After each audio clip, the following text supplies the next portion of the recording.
Hermanos míos, damos gracias a Dios por todas las cosas que de Él podemos recibir. Esta es cada vez una experiencia con más sentido, porque Dios, por su palabra y por su espíritu, nos llena de razones para generar en nosotros motivaciones válidas. Dios es nuestra motivación suprema. Y si podemos elevar la calidad de la relación con Él hasta la dimensión del amor, hermanos, como motivación es una condición incontenible. Estamos tratando de entender eso muy bien dentro de los principios que mueven nuestra actitud de fe y lo que hace que nosotros prefiramos una cosa frente a otras. En nuestras canciones somos llevados a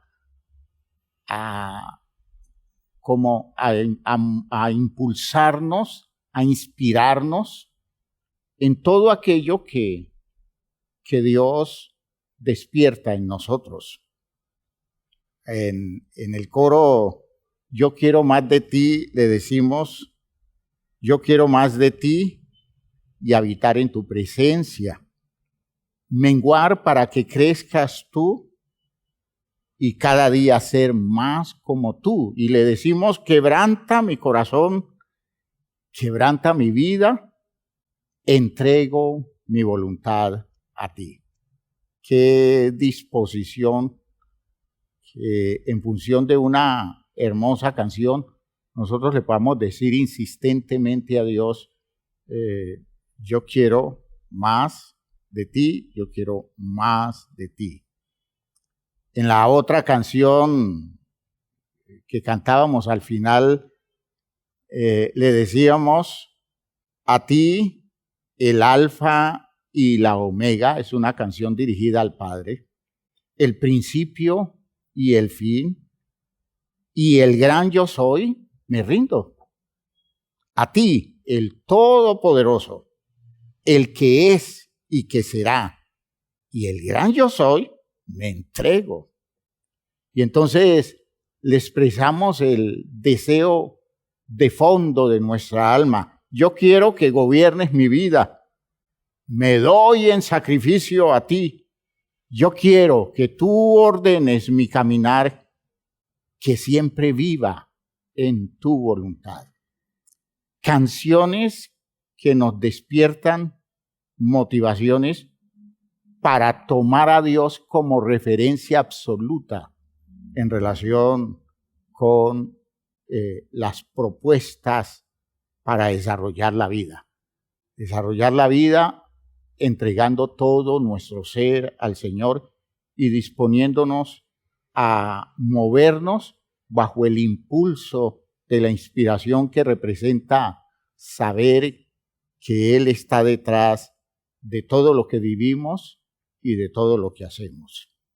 Por eso vamos a orar y le vamos a decir a Dios que nos hable y nos hable al corazón, que nos toque la vida, que en razón a la palabra que va a ser predicada, nosotros podamos abrir nuestro entendimiento para entender cosas que le van a dar fondo a esos impulsos de nuestra vida, que no sean los impulsos de personas que arrancan y rápido pierden el entusiasmo, sino que tengamos esa claridad de ser Dios el que nos inspira a hacer todos los movimientos de nuestra vida. Y si es Él, y si es el amor a Él, estamos metidos en algo grande y tenemos energía y tenemos fuerza para continuar adelante logrando objetivos. Oremos pues, pidamos a Dios toda esa expresión de su gracia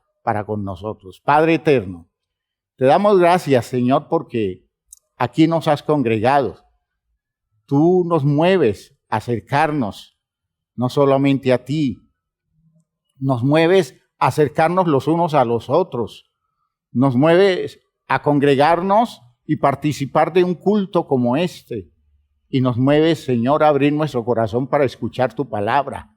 Te pedimos que nos hables hoy, Señor, en función de tus poderosas razones, tú despiertes en nosotros el interés supremo para vivir ubicándonos todo el tiempo en razón a todos los planes tuyos y a los presupuestos de tu revelación.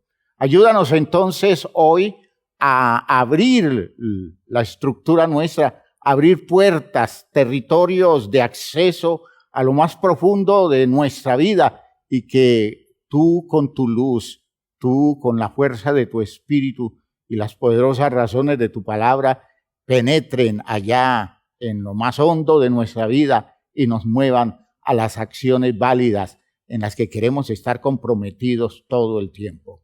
Gracias, Padre Santo, porque esto que te pedimos corresponde a lo que tú nos propones que te pidamos. Esto corresponde a lo que hemos entendido a la luz de tu revelación y confiamos en la respuesta tuya porque es conforme a tu voluntad. En el nombre glorioso de Jesucristo el Señor. Amén. Amén. Sí, hermanos míos, por favor, siéntense. Bien, hermanos, estamos hablando de el gran principio de la fe judeo-cristiana. Oye, Israel, Jehová nuestro Dios, Jehová uno es. Y amarás a Jehová tu Dios de todo tu corazón y de toda tu alma y con todas tus fuerzas. Hermanos míos, es necesario que intentemos entender la validez del gran principio relacional de la fe de Israel que nosotros heredamos. Ese principio, ese texto que es la descripción de un principio relacional, que fue confirmado después por Jesús en Marcos 12, recuerden.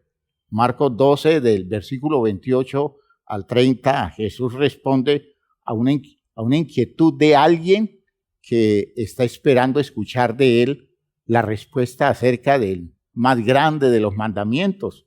Y Jesús declara el mandamiento citado en Deuteronomio, en el capítulo 6. Si ustedes detallan eso, Jesús era un conocedor de las Escrituras con una claridad enorme de los principios fundamentales y de hecho de la fuerza motivacional más importante que tenía el pueblo de Israel.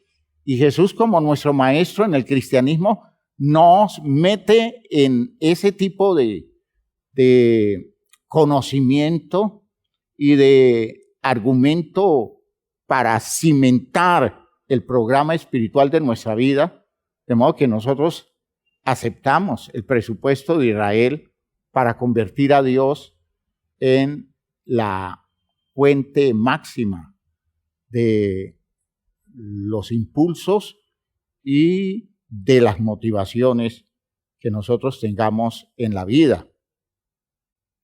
Recordemos, hermanos, que el propósito de este principio es un propósito doble. Primero es jerarquizar el origen de las motivaciones que nos mueven a la acción en esta vida. ¿Qué es lo que dice el texto? Bueno, recuerden que la motivación, fíjense que estoy tomando el texto y lo estoy manejando en función de esta idea. El texto nos dice: la motivación que ustedes tienen es una, no son dos, no son tres, no son cinco, es una. Y no hay más que esa. Estoy citando el versículo 4. Y movidos por esa motivación, hagan que la fuerza que los mueva en relación con Él, con Dios, sea el amor. ¿Ve?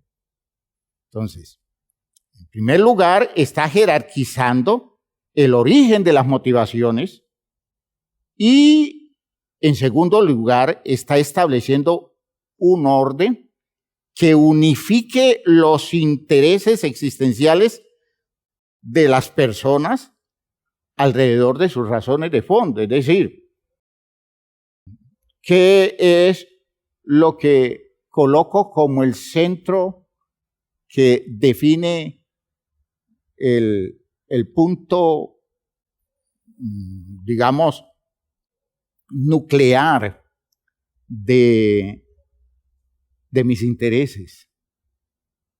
¿Qué es lo que hace que todo se mueva alrededor de algo que es lo que yo más aprecio, lo que yo más anhelo, lo que yo más busco, lo que yo considero imprescindible para mi vida? ¿Qué es eso que hace que todo se alinee alrededor de esa visión de fondo? Eso es mi relación con Dios a nivel del amor. Entonces, vean ustedes que se está hablando de territorios motivacionales y de condiciones de unidad interior. Eso es definitivo. Y mire que todos, yo lo puedo expresar en un término religioso, pero el propósito del mandamiento no es una idea religiosa, aunque la mayoría de la gente lo maneja así. El propósito del mandamiento es un plan existencial. Y el que se mueve en función de eso, ordena su vida. Y se siente impulsado por la fuerza más grande que puede existir para impulsarnos y movernos al cumplimiento de los propósitos válidos de nuestra vida. Decíamos entonces que el amor a Dios, según el texto, es la motivación suprema para mover al hombre a hacer lo que correctamente debe hacer. El amor a Dios, motivación suprema. Y entonces entendemos que en ese principio hay dos elementos relacionales insuperables. Esos dos elementos relacionales no tiene nada que se ponga por encima de ellos en ninguna situación de la vida o en función de ninguna persona que pueda existir en este mundo. En primer lugar, el elemento relacional básico es el ser de Dios, que como requerimiento para los anhelos de nuestra alma, no hay nadie que llene más y dé más sentido. Nosotros lo escuchamos en las expresiones del salmista. El salmista continuamente está diciendo esa idea grandiosa del valor que tiene Dios como fuerza que lo impulsa, como interés que lo mueve a buscar algo en la vida. Dice en el Salmo 42 el texto que conocemos muy bien, como el siervo brama por las corrientes de las aguas, así clama por ti, oh Dios, el alma mía. Y miren cómo lo expresa en función de un sentimiento de necesidad extremo. Y es, mi alma tiene sed de Dios, del Dios vivo. Y entonces se pregunta, ¿cuándo vendré y me presentaré delante de Dios? Es decir, está él dejando ver la profunda demanda que tiene su alma y el anhelo de fondo de su alma es Dios. De modo que Dios como motivación es insuperable. Si yo tengo otra motivación, siempre podré encontrar una más grande, ¿ya? Y esa más grande podrá torcerme la vida.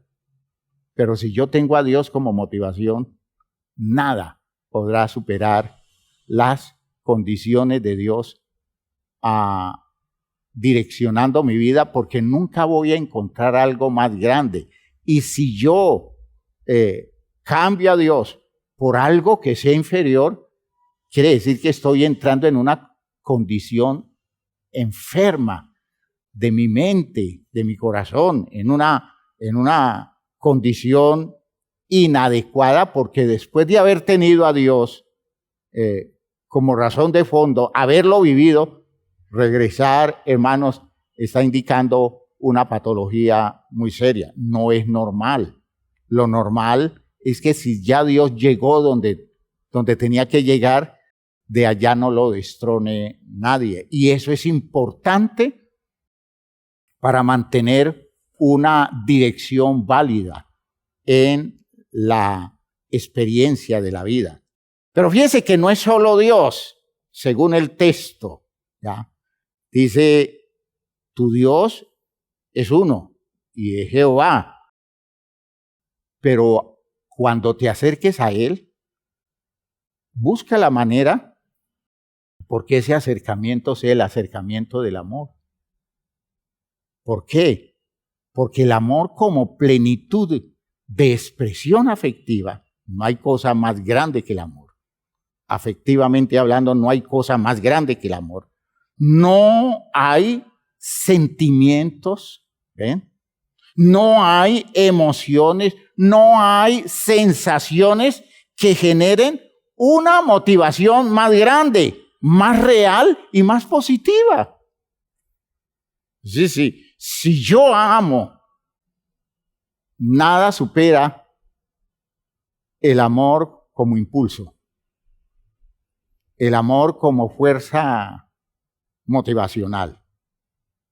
Usted puede tener un cúmulo de sentimientos que los sentimientos nunca superan el amor. Usted puede tener la fuerza de la más poderosa de las emociones, que las emociones no van a superar el amor. Si usted vive en función de sus emociones, usted tiene un movimiento así todo accidentado de fuerzas que lo impulsan. Por tanto, a veces sí, a veces no, a veces tira para un lado, a veces tira para el otro lado. ¿Por qué? Porque tiene fuerzas cambiantes, condiciones cambiantes. Pero cuando llega el amor a establecer el orden afectivo suyo en ese crecimiento de su estructura, ese amor opaca todo. De modo que desde el amor, todo lo que usted haga es una cosa insuperable. Esa idea, entonces, hace que el principio enseñado por ese texto, por ese primero y gran mandamiento, sea un principio desde el punto de vista psicológico extraordinario, que está diciendo en la fe de Israel, si usted se está moviendo en la vida porque Dios lo impulsa y porque ese Dios lo impulsa desde una relación de amor que usted ha alcanzado a desarrollar, usted es incontenible. Usted es una persona que va a tener todo el tiempo actitudes positivas respecto de lo válido, porque usted está movido por aquello que nunca va a ser superado. Entonces vean ustedes que es una cosa que tenemos que estudiarla seriamente en esto de la salud mental. Cuando yo veo a una persona desbordada por su enamoramiento en relación con una persona, con otra persona, y veo que Dios por allí no aparece, digo yo, ahí hay un problema mental muy serio. Y me puede decir la persona, pastor, es que yo no me puedo sentir mejor, nunca me he podido sentir como me siento ahora. Es que yo por esa mujer soy capaz de todo. Y entonces para mis adentro digo, pobrecito, está enfermo. ¿Por qué sucede? Que colocó a un ser humano como motivación central para su vida. Y ese ser humano no aguanta. Ese ser humano no tiene con qué sostener la vida de esa persona impulsada en una dirección válida, porque podrá llegar a suceder que ese ser humano tome actitudes inadecuadas y despierte ya no una motivación saludable, sino una motivación enfermiza, una motivación cargada de malestar. Y entonces eso que se veía tan grande, tan significativo, tan representativo, ahora se convierte en una cosa que convierte, es decir, que puede llevar a la persona a tomar conductas de un monstruo. No el ser humano grandioso que pensaba positivamente hacia cosas válidas, sino que ahora lo que lo impulsa, por ejemplo, es el odio. Y el odio es una fuerza motivacional poderosa, pero destructiva. Usted podrá hacer cosas grandiosas en la vida movida por el odio, pero eso le está carcomiendo el alma. Y al final podrá lograr metas, pero esas metas no son disfrutables porque usted ya está muy dañado, ¿ya? Está carcomido por un mal, por una afectación negativa de la vida. Vean ustedes que ese es el peligro mental de uno tener motivaciones que no alcanzan a ser las motivaciones ideales por las cuales nosotros debemos movernos, ¿ya? De modo que podemos decir que las motivaciones por las cuales nosotros nos disponemos a hacer lo que hacemos tienen que ver con nuestro mundo relacional. ¿Por qué hacemos las cosas? Movidos por todo aquello con lo que nosotros nos relacionamos. Fíjese que estoy metiéndome en la explicación de por qué la validez del principio, de la gran enseñanza del gran mandamiento, la incomparable enseñanza y la altura, digámoslo así, el nivel de estructura que le concede a la persona que se mueve en función del gran mandamiento. Entonces les estoy diciendo que las motivaciones por las cuales nosotros nos disponemos a hacer lo que hacemos tienen que ver con nuestra esfera relacional. Es en relación con el territorio de nuestras relaciones que nosotros generamos motivaciones. Entonces, estamos hablando de nuestra relación con las cosas, estamos hablando de nuestra relación con las personas y estamos hablando de nuestra relación con Dios. ¿Okay? 3 niveles relacionales distintos, pero que nos mueven. A muchos los mueve su relación con las cosas. Hay quienes, por ejemplo, le dan personalidad a un animal y se mueven alrededor de la motivación que les genere el animal, demostrando que hay un déficit relacional a otro nivel más alto. No le funciona ni la relación con Dios, con los otros seres humanos, y no le funciona definitivamente la relación con Dios. No le puede funcionar. Entonces, cuando yo bajo el nivel relacional a ese punto de que toda mi vida está girando alrededor de unos animales, de unos objetos, una casa, un carro, unos bienes, alrededor de cualquiera de esas cosas, alrededor de una empresa, alrededor de un negocio. Cuando yo hago girar mi vida alrededor de todo eso, estoy moviéndome en función de cosas y eso está indicando un nivel relacional básico, pero ese es el origen de mis motivaciones. De modo que aquel que ama las riquezas es una persona que se está movido por la motivación que le produce una cosa, las riquezas. ¿Y eso qué está indicando? Está indicando un nivel relacional elemental. ¿Ya? Entonces fíjense que es una cosa problemática, pero muy problemática, que nosotros no entendamos que esas motivaciones tienen que ver con nuestro mundo relacional y a veces es muy elemental porque nuestro mundo relacional se centra en las cosas, siquiera en las personas, mucho menos en Dios. Digamos entonces que de menos a más, como fuerza estimulante, están las cosas. Luego, las personas. Y finalmente, como punto señero del estímulo para la acción, Dios. Eso si tomamos en cuenta lo que naturalmente debe suceder en nosotros. Eso es lo que debe pasar en usted y en mí naturalmente. Que si no tengo más espacio relacional, me relaciono con las cosas. Pero cuando aparecen las personas, yo debo superar mi relación con las cosas para elevar mi nivel relacional y mi fuerza motivacional en las personas. Sin embargo, cuando aparece Dios, todo eso queda postergado porque Dios se vuelve, debe ser naturalmente, Dios la motivación suprema de mi vida.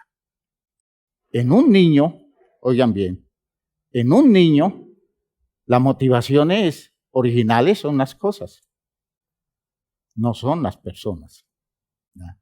Las motivaciones son las cosas, son los objetos, los elementos que tiene cerca, con los cuales se relaciona. Luego el niño descubre las personas a través del descubrimiento, a través de conciencia que hace de la realidad de la mamá, y aparece la relación con las personas estimulada, porque debe la mamá estimular esa relación por encima del nexo con las cosas, de modo que el niño supera su vínculo exclusivo con las cosas para establecer un nivel de vinculación con la persona de la mamá y a través de la mamá con otras personas. Ya en el tercer nivel, el niño, y se espera que desde niño suceda el fenómeno, descubra que hay un nivel motivacional, hay un territorio motivacional mucho más elevado que la mamá y las otras personas, y de hecho mucho más que las cosas, y aparece Dios. Si Dios aparece como debe aparecer, Dios somete todo. Y no quiere decir que el interés, el valor y el respeto a las personas se pierda, sino que no pesan tanto como pesa Dios. Y allí se está dando un desarrollo en el orden válido, natural. La cosa es que hay quienes no pasan del primer nivel. Nunca superan su relación, su nivel relacional con las cosas. Y el encuentro con las personas es tan agresivo, es tan destructivo, es decir, es tan afectante que el niño se refugia en las cosas. El niño se esconde en las cosas. ¿Por qué? Porque las personas no le resultan un espacio grato para relacionarse. Lo mismo sucede desde el punto de vista espiritual. Cuando el joven, cuando el muchacho, cuando la muchacha comienza a despertar por inducción el conocimiento de Dios, ella o él va descubriendo algo extraordinario, pero si se deforma ese encuentro con Dios, si se violenta, si se adultera por razón de una mala inducción, de un mal manejo del hecho religioso, eso se aborta y la persona se esconde en su relación con los otros seres humanos. Pero a veces eso tampoco se sostiene y entonces regresa mucho más atrás a su relación con las cosas. Al punto que para un ser humano tener cosas resulta su única garantía. las personas son un accidente, las cosas son su bienestar de fondo. Imagínense ustedes qué lugar tiene Dios allí. Ningún lugar. Y espero que eso me lo estén entendiendo muy bien, porque de ese tamaño va resultando el gran problema de la gente a nivel espiritual. ¿Por qué? Porque nunca desarrolla un sentido espiritual válido, porque las fuerzas que lo están moviendo no tienen tanta altura, ¿ya? Se mueve muy rastreramente en función de intereses elementales, porque nunca encontró el espacio para elevar su categoría relacional a la relación válida con las personas y sobre todo a la relación significativa y poderosa con Dios. Entonces, de menos a más, la fuerza estimulante se está dando en forma bajita, de poca capacidad con las cosas, pero a veces eso es todo lo que se tiene. En forma más poderosa con las personas, y el que encuentra la relación con Dios encontró el tesoro escondido que le permite ir a vender todo lo que tiene, total de quedarse con el bien supremo de su relación con Dios. El poder motivacional, es decir, eso que nos despierta la relación con las cosas, las personas o con Dios. Ese poder motivacional incluye la intensidad. Hay motivaciones que generan una gran intensidad, como si eso nos moviera a hacer las cosas en una forma entusiasta, en una forma dispuesta. Esa intensidad que es la fuerza que impulsa hacia los objetivos propuestos puede ser muy grande, puede ser pequeña, dependiendo de cuál sea la motivación. Incluye también la duración. Hay motivaciones de largo aliento, hay motivaciones momentáneas, que parece a esos objetos, esos muñequitos que se les dan cuerda, y a veces la cuerda es tan corta que usted le da cuerda y hace 2 o 3 pasos y allí se queda.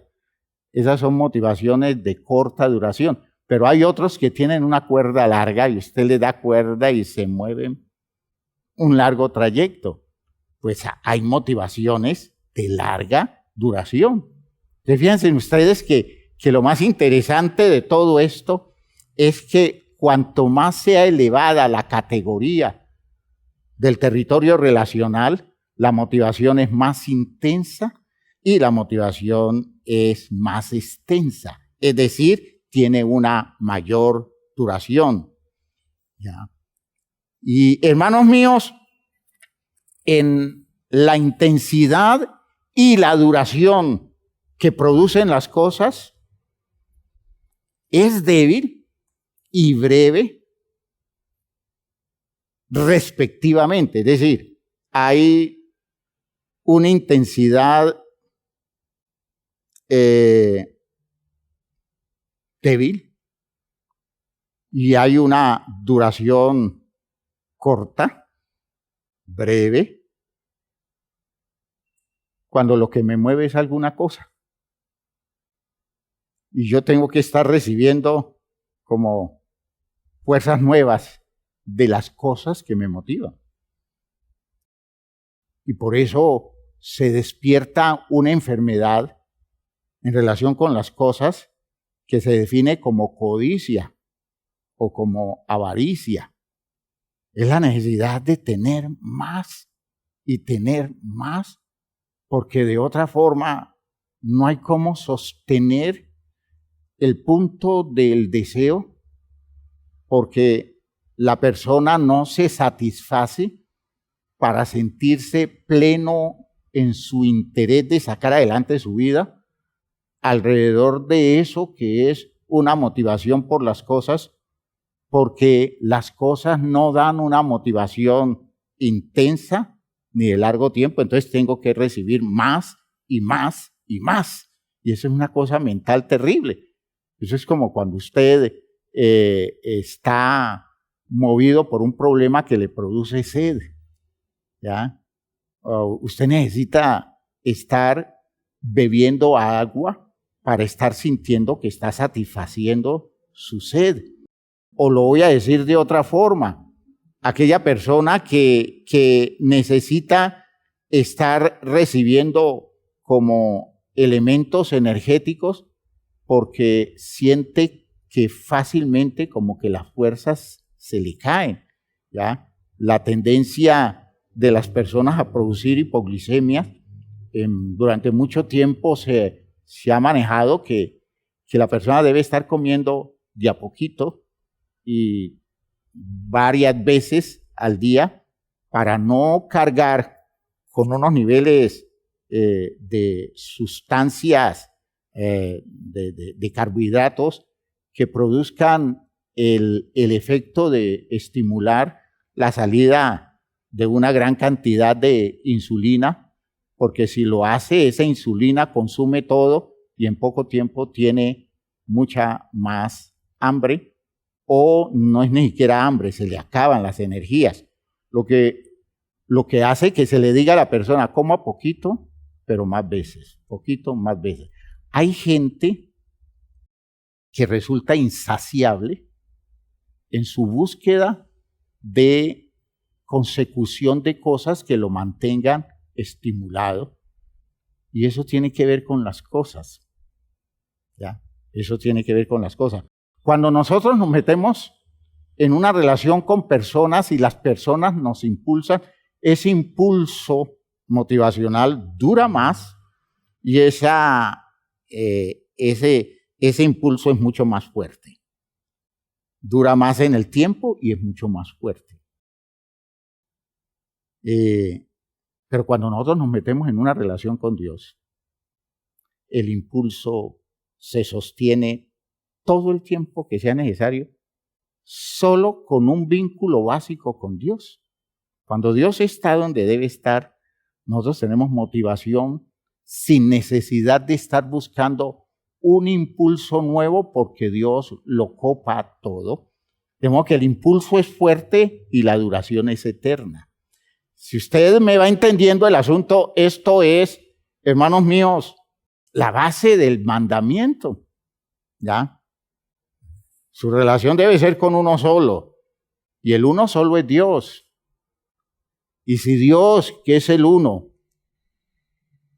usted entra en un vínculo, que es un vínculo de amor, con eso tiene usted para sostener su vida sin necesidad de que otras cosas estén llenándole el espacio que está hecho para que Dios lo colme con todas las posibilidades de realización de su vida.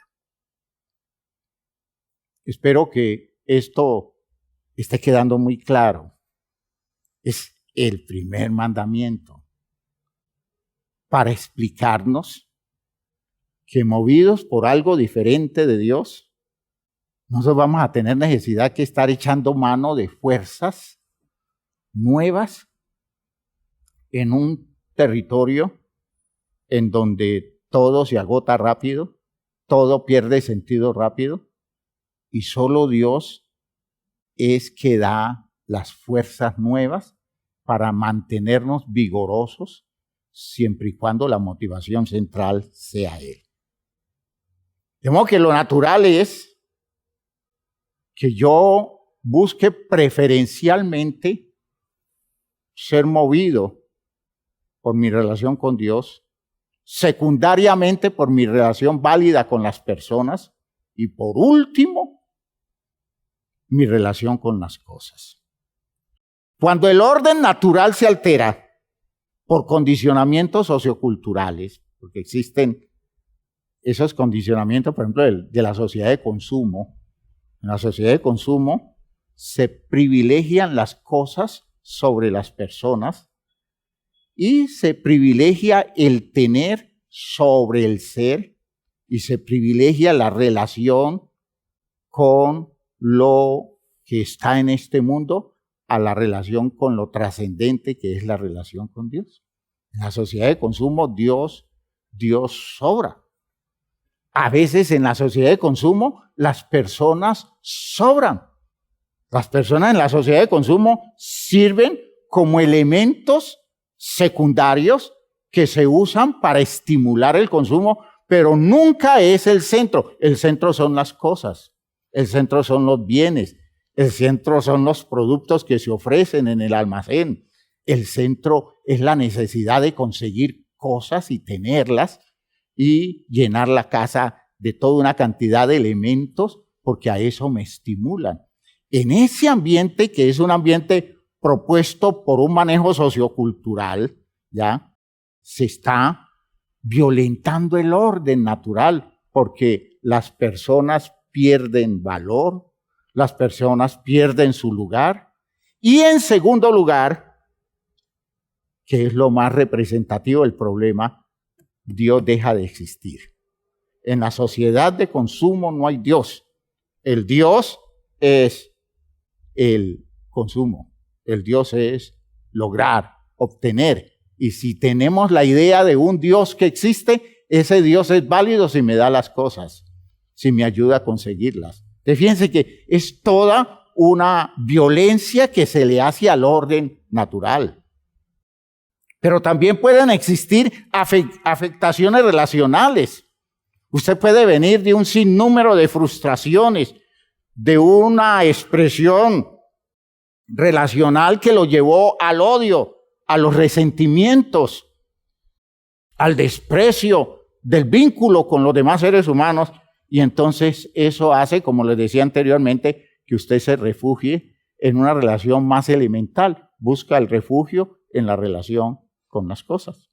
Entonces, vean ustedes que van apareciendo alteraciones al orden natural, en este caso por afectaciones relacionales, o a veces por trastornos de orden mental, que eso es un problema que me gustaría en algún momento tratarlo con la iglesia, porque existe eso, los problemas psicóticos, las neurosis y otro tipo de cosas que alteran el orden natural relacional, ¿ya?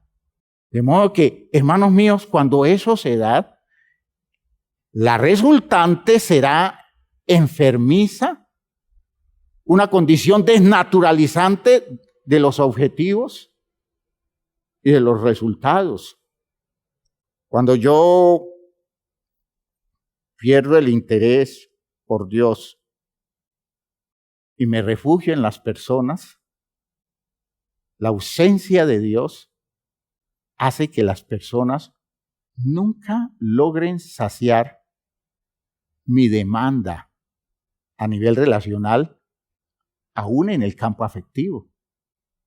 Y entonces yo puedo estar hambriento de afecto en relación con las personas y todo el tiempo estar buscando quién me dé más, quién me motive más, porque nunca me voy a encontrar plenamente satisfecho, porque va a haber un vacío. Pues quien puede colmar las posibilidades relacionales afectivas en mí, no está. Dios no está. Puede ser que para mí no exista, o puede ser que yo tenga una idea vaga de Dios a lo que no le doy importancia. Entonces, vivo un mundo de relaciones en donde ninguna de esas relaciones tiene el poder de saciarme como suficiente motivación para moverme en la vida plenamente, digamos, impulsado por esa fuerza motivacional, y tengo que encontrar algo más y tengo que buscar algo más, y cuando las personas no alcanzan a dar, tengo que ponerme a buscar cosas. Y hermanos míos, eso genera un desorden terrible, y eso es lo que vive mentalmente la gente, ¿ya? Y todo porque Dios se hizo ausente, ¿ya? Entonces, vean ustedes que se desnaturaliza todo. Se desvían las metas, se desvían los logros, y los logros que se alcanzan no son logros de válida realización. Cuando usted lee el Salmo 14, ¿ya? Usted descubre que allí se nos evidencia un problema de enorme frustración de un hombre que logra decir no hay Dios. ¿Ya? Y entonces van apareciendo elementos sustitutos de Dios que son como los elementos propios de la idolatría, porque cuando Dios no está, hemos dicho que se sustituye a Dios colocando en ese lugar a una cosa o una persona que desplaza el lugar, es decir, que ocupa el lugar donde debe estar Dios, que es desplazado y es colocado en un territorio no representativo. Entonces, cuando alguien es capaz de convencerse emocional o afectivamente de que Dios no existe, se le barajusta todo. ¿Ve? Todo se le barajusta. Veamos el Salmo 14 para ilustrarle bien la idea de esta problemática. Dice en el texto, dice el necio en su corazón, no hay Dios. ¿Ya? El necio es la persona que se le atraviesa la razón y a la objetividad por capricho, por ignorancia o por su mala disposición. ¿Ya? ¿Qué dice el necio? Por una cosa sentimental, una cosa emocional, una cosa que le viene como consecuencia de alguna frustración o de un problema relacional con lo religioso que ha tenido. ¿Cómo dice él? No hay Dios. ¿Ya? Y niega a Dios por razones que se quedan cortas, y eso demuestra su necedad, sacando a Dios de su lugar preferencial y de hecho sustituyéndolo con otras muchas cosas o personas que desvirtúa de entrada la validez de sus acciones. Y entonces aparece la tragedia. Miren la tremenda tragedia que aparece. Dice el necio en su corazón, no hay Dios. Consecuencia, se han corrompido, hacen obras abominables. No hay quien haga el bien. Viendo esa situación, dice el texto del versículo 2, Jehová miró desde los cielos sobre los hijos de los hombres para ver si había algún entendido que buscara a Dios.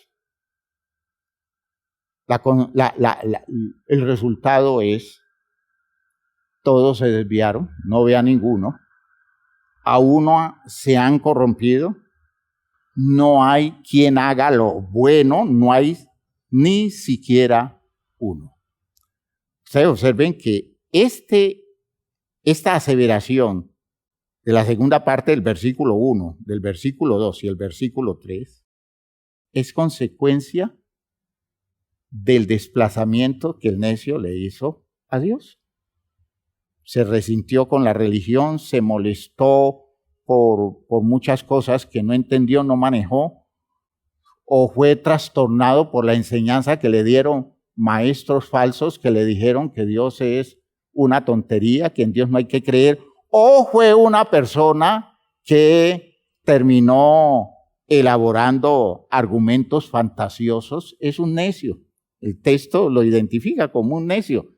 Se necesita estar muy, muy trastornado para dejarse convencer de todas esas cosas y al final lo que consigue con sus acciones, movido por todas las fuerzas que lo mueven, en donde Dios no está, es un trastorno que corrompe todo, terminan haciendo obras abominables y no hay quien haga el bien. Entonces, cuando usted va descubriendo eso, usted descubre que es el origen de la maldad. La maldad se origina en un territorio donde la gente está movida por fuerzas que tratan de sustituir a Dios en el lugar que le corresponde a Él. Esas personas no tienen a Dios, no les interesa a Dios, no tienen una cultura en donde Dios tenga algún sentido, algún valor. Entonces esas personas terminan desvirtuadas porque todo lo que haga lo saca del orden natural y todo lo que haga hace que las cosas pierdan su validez. ¿Por qué? Porque las motivaciones no dan para hacer lo correcto suficientemente. Ya. Cuando el orden natural de la motivación se altera, se corrompe todo lo que se produce, porque los resultados adolecerán de justicia, van a adolecer de verdad o van a adolecer de gracia. Justicia, verdad y gracia son las tres áreas en las que se expresa la solvencia afectiva de Dios, que a nivel relacional con nosotros puede entenderse como la compasión de Dios, la honradez de Dios y el Dios que nos acepta. Esas virtudes son las expresiones del amor de Dios. Y cuando nosotros nos metemos en relación con algo que no sea Dios, nada de eso se produce. Y entonces ni hay justicia, ni hay verdad, ni hay gracia. Estamos expuestos a que nadie nos tenga compasión. Estamos expuestos a que las personas o las cosas con las que nos relacionemos nos impidan vivir en la realidad de fondo de las cosas y estamos expuestos a que no nos acepten. Y ese juego en el que vivimos, donde el amor de Dios no está colmando y llenando las expectativas nuestras, hace que nosotros vivamos a un nivel de frustración muy alto. Hace que nosotros sintamos que lo que estamos haciendo no nos resuelve nada de fondo y que lo que estamos logrando no alcanza a pesar de que estemos tan motivados por el impulso que nos producen esas cosas o esas personas. Pero es que Dios no está y por eso el mandamiento dice, vea, no se confunda, Dios es uno. Y por favor, siempre identifique que ese Dios sea el Dios verdadero. Y a partir de allí, dedíquese a construir una relación de amor con ese Dios y verá que todo lo que usted haga tendrá validez y será realizante para su vida. ¿Ya?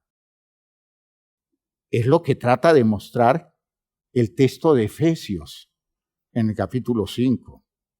Espero que esto esté siendo claro. Porque uno dice, la gente dice, sí, uno tiene que amar a Dios. Y ese es el mandamiento, uno tiene que cumplir con el mandamiento. La cosa es que desde el punto de vista psicológico, si usted no se mete en esto como debe ser, usted actuará como una persona necia. A pesar que esté movido por fuerzas muy grandes, usted actuará como una persona necia. La ausencia de Dios como fuerza motivacional en nosotros nos hace necios, a pesar de que seamos inteligentes. Ser inteligente no nos impide ser necios, ¿ya? ¿Por qué? Porque queremos que algo produzca un fruto que no es capaz de darlo. Y por esa razón es que es preciso que entendamos estas razones de fondo. Mire lo que dice el texto de Efesios en el capítulo 5. Voy a leer 11 versículos. Si usted le va a prestar atención, acorde con lo que hemos venido diciendo, porque esta va a ser la aplicación práctica textual, como el argumento teológico sustentador de lo que acabo de decir.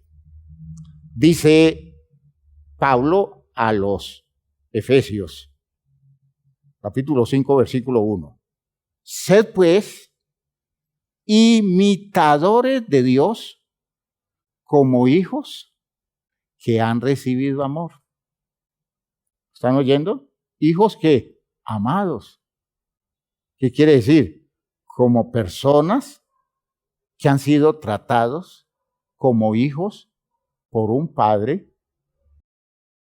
que los ha sustentado en su amor. Sed pues imitadores de Dios como hijos amados y andad en amor. Es decir, establezcan sus niveles relacionales en el amor. Como también Cristo nos amó y se entregó a sí mismo por nosotros, ofrenda y sacrificio a Dios en olor fragante. Todo lo que de parte de Dios se mueva a favor nuestro, todo eso funciona en el territorio del amor como una generosidad de parte de Dios para la vida nuestra y que está expresando la dimensión del amor. Por el Espíritu Santo, Dios hace que el amor de Él nosotros lo vivamos. Entonces van viendo ustedes que todo lo que no nos da Dios es para llenar nuestra vida de su amor.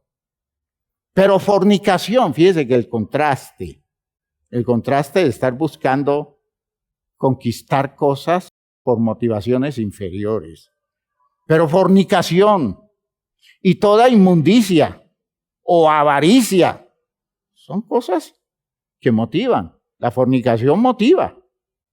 La inmundicia motiva en el espíritu del desubicado. El avaro se ve motivado. Ni aún se nombre entre vosotros como conviene a personas apartadas, como conviene a santos.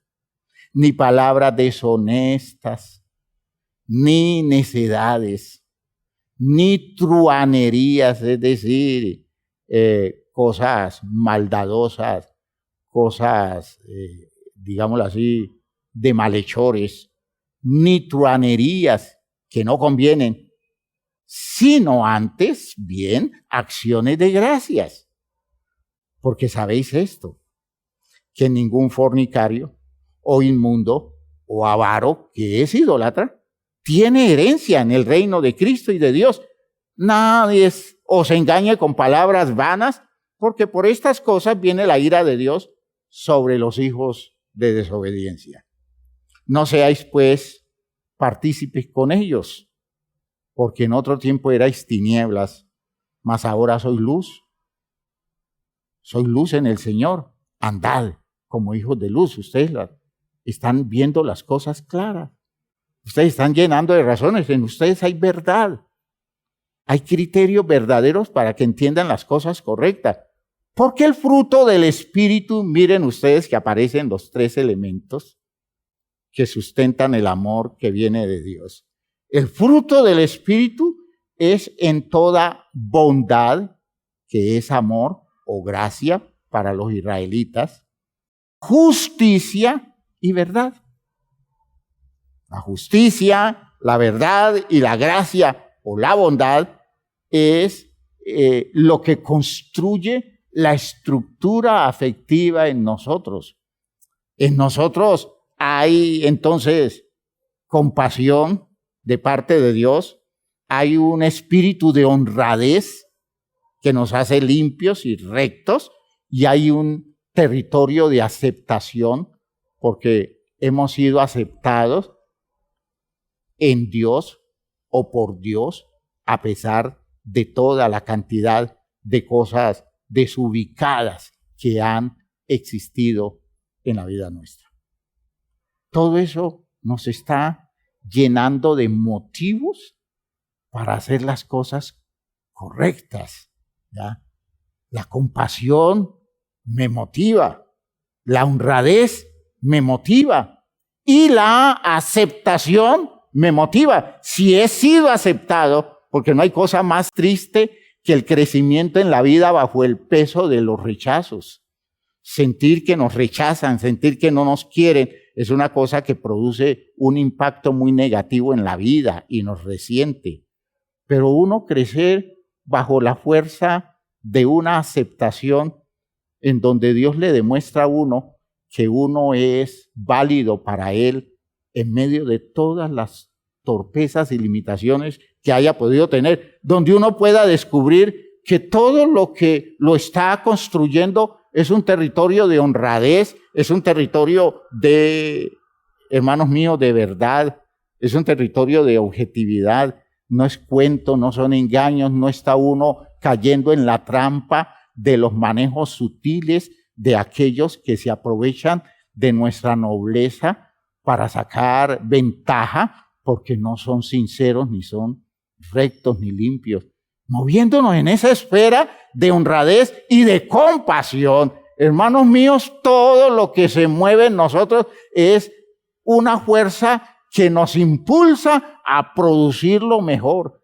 y nos impulsa a hacer las cosas correctamente, porque no tenemos ni razones para ser desleales, no tenemos motivos para ser inmorales y no tenemos ningún interés distinto del hecho de querer agradar a un Dios que nos ha dado todo y nos llena de plenitud las posibilidades de nuestra vida. Esa visión, ¿ya?, en la que se nos muestra muchas formas de la perversión de las motivaciones de las personas alrededor de cosas y seres humanos, y en un sentir totalmente equivocado, Dios, por el apóstol Pablo, nos llama a movernos, construidos bajo el amor de un Dios que lo ha expresado con nosotros, y nos lleva a generar todas esas condiciones válidas que hacen que todo lo que hagamos sea constructivo y genere bienestar para nosotros y para todo lo que nos está rodeando. Ese es efecto del primer mandamiento. Son los efectos del primer mandamiento. Ese el mismo orden que nos muestra el texto de Romanos 1. Romanos en el capítulo 1. Romanos capítulo 1. Mire lo que dice el versículo 28, Romanos 1, 28. Y como ellos no aprobaron tener en cuenta a Dios, ¿ve? Ellos no aprobaron tener en cuenta a Dios, dijo el necio en su corazón, no hay Dios. Dice, Dios los entregó a una mente reprobada. Es decir, los puso, dejó que ellos terminaran viviendo bajo el impulso de sus más feos y degradantes pensamientos, ¿verdad? A una mente reprobada, ¿para qué? Para hacer cosas que no convienen. Dios no está, y ¿qué terminamos produciendo? Con todas las fuerzas de las motivaciones que tengamos.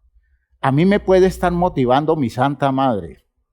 Si Dios no está, las cosas que termino haciendo bajo el impulso de mi mamá van a ser equivocadas. Voy a terminar metiéndome en cosas que no voy a meterme, porque mi mamá no me libra por el poder de la fuerza motivacional que de ella me impulse, no me va a librar. ¿Por qué? Porque falta la fuerza mayor, que es la de Dios. El único que me puede sacar de una acción equivocada y distorsionada es Dios como fuerza motivacional para la vida mía. Ni mi madre, ni mi padre, ni mi familia, ni mis amigos, ni mi perro, ni mi casa me saca de eso.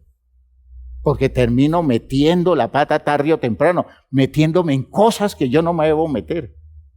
¿Por qué? Porque las motivaciones me impulsan, pero no me direccionan como debe ser. Dios impulsa y direcciona, que es la diferencia. Entonces vean ustedes que dice el texto, alrededor de esas personas, del versículo 28, en el versículo 29, estando atestados de toda injusticia, miren, fornicación, perversidad, avaricia, maldad, llenos de envidia, homicidios, contiendas, engaños, malignidades, murmuradores, detractores, aborrecedores de Dios, injuriosos, soberbios, altivos, inventores de males, desobedientes a los padres. Mire, puede ser mi mamá la que me impulse, pero yo no le obedezco, porque mi mamá no tiene la fuerza que tiene Dios para direccionarme. Necios, desleales, sin afecto natural, implacables, sin misericordia. Es decir, ¿qué fruto voy a obtener de todo eso? Movido por todos esos impulsos que nacen de mis motivaciones, a veces nobles, pero insuficientes. Es que esto lo hago por mis hijos.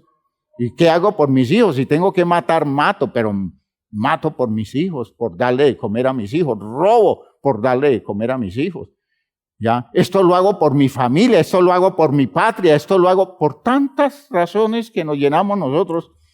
Hermanos míos, esto lo hago por mi empresa. Y al final terminamos haciendo cosas terribles, inmorales, pero con la satisfacción que lo hicimos por una causa noble. ¿Ve? Una causa noble. El cuento de dedicarme a destruir a los otros seres humanos, matarlos, porque pertenecen al bando malo, porque el bando bueno es el mío. Y inspirado por la causa política o movido por la causa social o por ese tipo de intereses, yo quiero arrasar con todo lo que no sea lo que a mí me motiva, lo que a mí me impulsa. Y eso es lo que estamos viendo en la sociedad. Y es lo que me entristece a veces de ver a los hermanos de la iglesia, donde veo que Dios está ausente, porque si ya son casi homicidas, dejando ver su malestar con el bando contrario de sus intereses, sin entender que quienes los cautivan a ellos también son tan malos como los otros, no entendiendo que la diferencia solo lo hace Dios y el que llena las posibilidades nuestras es Dios. Hermanos míos, yo veo mucha gente muy desubicada en la iglesia, muy desubicada, llenos de amargura, llenos de resentimiento, de odio, de expresiones donde se deja ver todo su malestar con los demás seres humanos, de impulsos que obliga a que los demás se cuiden de ellos. ¿Por qué? Porque lo que producen no es lo mejor. ¿Por qué? Porque sus motivaciones no tienen un origen alto. ¿Y cuál es el origen alto por excelencia? Dios. Y entonces tenemos que decir que esas personas, todo lo que producen es degradante. Dice el versículo 32, quienes habiendo entendido el juicio de Dios, que los que practican tales cosas son dignos de muerte, no solo las hacen, sino que también se complacen con los que las practican.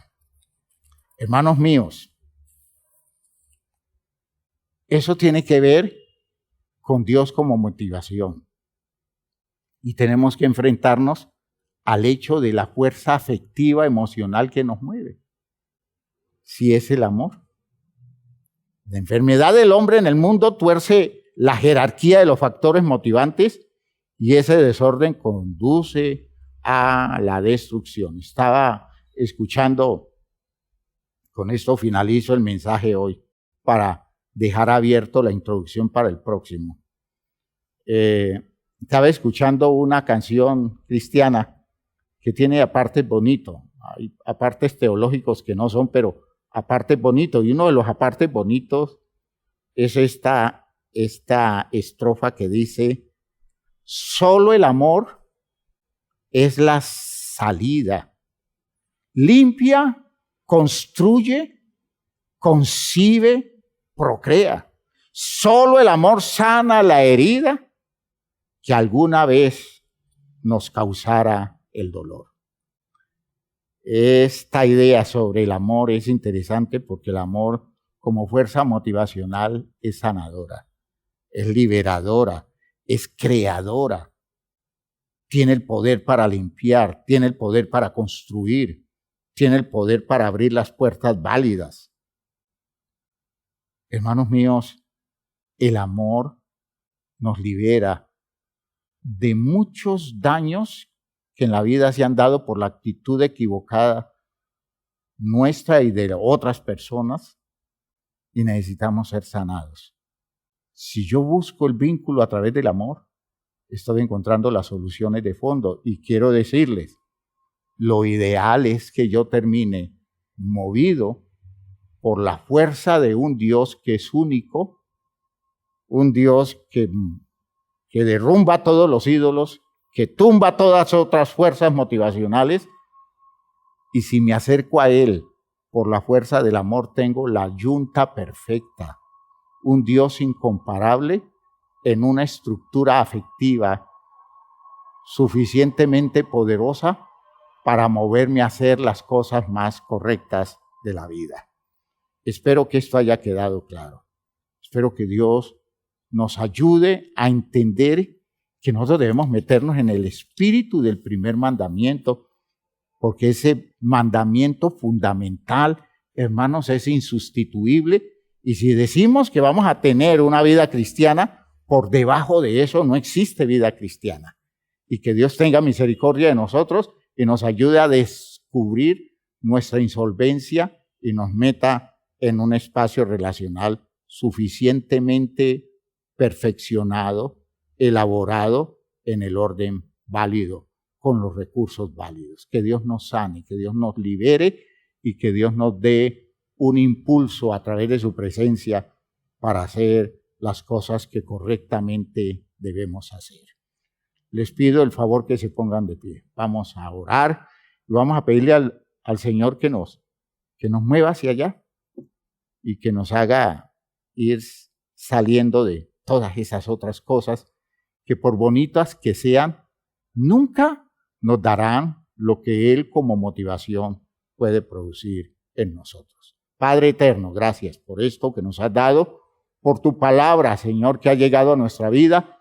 Y yo sé, Señor, que tiene el poder para construir en nosotros cosas válidas, de sacarnos, Señor, de esos espacios equivocados, de esas condiciones deformadas, de esas orientaciones distorsionadas de la vida, Señor, para irnos poco a poco metiendo en los espacios válidos de las condiciones ideales de la vida, en una relación contigo, con tu verdad, en una relación con todos los criterios de tu amor, con toda la fuerza de tu presencia, sustentándonos y, Señor, haciendo que lo demás pierda peso, haciendo que otras motivaciones pierdan la fuerza en nosotros y que desde ese espacio donde tú eres el único, todo se logre ver ideal y perfecto.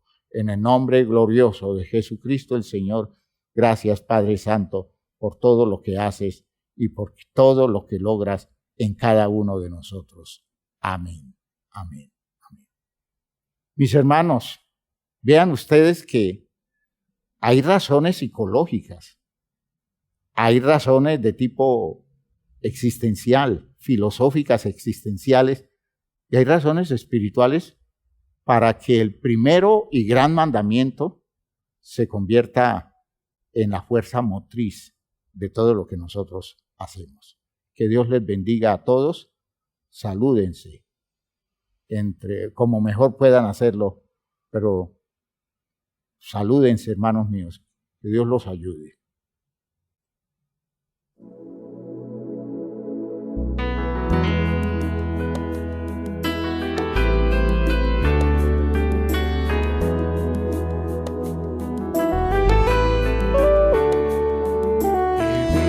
En un mundo a la deriva sin control, en medio de una sociedad sin rumbo y dirección, mas siempre habrá esperanza y un futuro siempre habrá, si en nuestro Dios confiamos y en su iglesia hallamos paz. Y es su iglesia que me guía y me consuela y si hay dolor, ella cuida bien mis pasos y me brinda eterno amor. Es el faro del Señor que me ilumina al caminar y es también la fortaleza que protege en todo mal. Es verdad, es paz, es vida y siempre busca el bienestar de cualquiera que permita permita Dios hacer su voluntad. Y en su amparo es que yo crezco, pues a ella pertenezco. Gracias Dios, pues sé que en tu infinito amor me has brindado con tu iglesia salvación.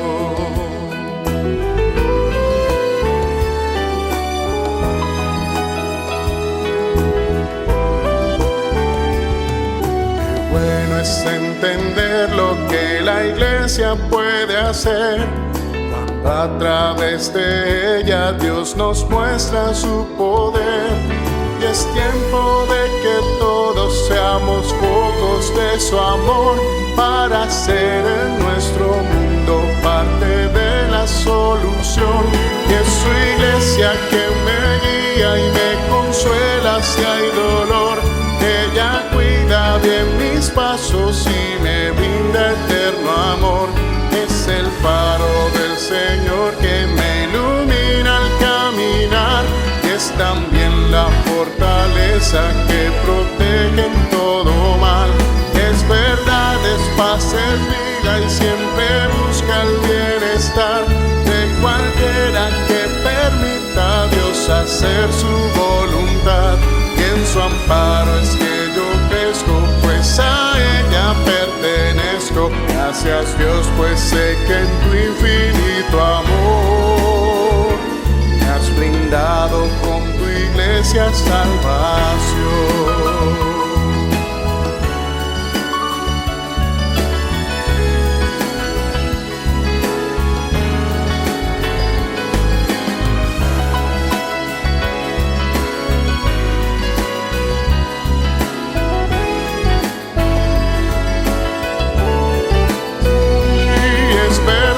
Es paz, es vida y siempre busca el bienestar de cualquiera que permita a Dios hacer su voluntad.